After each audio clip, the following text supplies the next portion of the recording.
मेहकर तालुक्यातल्या गोगाव दांदळे या गावामध्ये परमेश्वर दांदळे नावाचे हे शेतकरी आहेत। यांच्या कांद्याचं शेत आहे।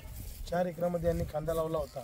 काल गारपिटीमुळे आणि चक्रीवादळामुळे हा संपूर्ण कांदा या ठिकाणी उद्ध्वस्त झालेला आहे। सरकारनं शासनानं ताबडतोब याचा पंचनामा केला पाहिजे आणि यांना 100% नुकसान भरपाई दिली पाहिजे अशी आमची मागणी आहे। बुलढाणा जिल्ह्यामध्ये जिथं जिथं काल आणि 2 दिवसापूर्वी जे नुकसान झालं चक्रीवादळानं गारपिटीनं, तर त्या सगळ्या नुकसानीची भरपाई 100% या आठवडाभरात सरकारनं दिली पाहिजे अशी आमची मागणी आहे।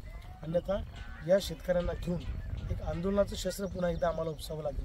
किती वेळा शेतकऱ्यांनी आंदोलन करायचे आणि एवढं नुकसान झालेलं असताना सत्तेतले नेते मंडळी काय करतात हा खऱ्या अर्थानं आमचा त्यांना प्रश्न आहे। तातडीनं शेतकऱ्यांना नुकसान भरपाई देऊन दिलासा द्या, अन्यथा शेतकऱ्यांच्या असंतोषाला तुम्हाला सामोरं जावं लागेल। त्या मेहकर तालुक्यातल्या गोगाव दांदळे या गावामध्ये परमेश्वर दांदळे नावाचे हे शेतकरी आहेत। यांच्या कांद्याचं शेत आहे। 4 एकरामध्ये यांनी कांदा लावला होता। काल गारपिटीमुळे आणि चक्रीवादळामुळे हा संपूर्ण कांदा या ठिकाणी उद्ध्वस्त झालेला आहे। सरकारनं शासनानं ताबडतोब याचा पंचनामा केला पाहिजे आणि यांना 100% नुकसान भरपाई दिली पाहिजे अशी आमची मागणी आहे। बुलढाणा जिल्ह्यामध्ये जिथं जिथं काल आणि 2 दिवसापूर्वी जे नुकसान झालं चक्रीवादळानं गारपिटीनं, तर त्या सगळ्या नुकसानीची भरपाई 100% या आठवडाभरात सरकारनं दिली पाहिजे अशी आमची मागणी आहे।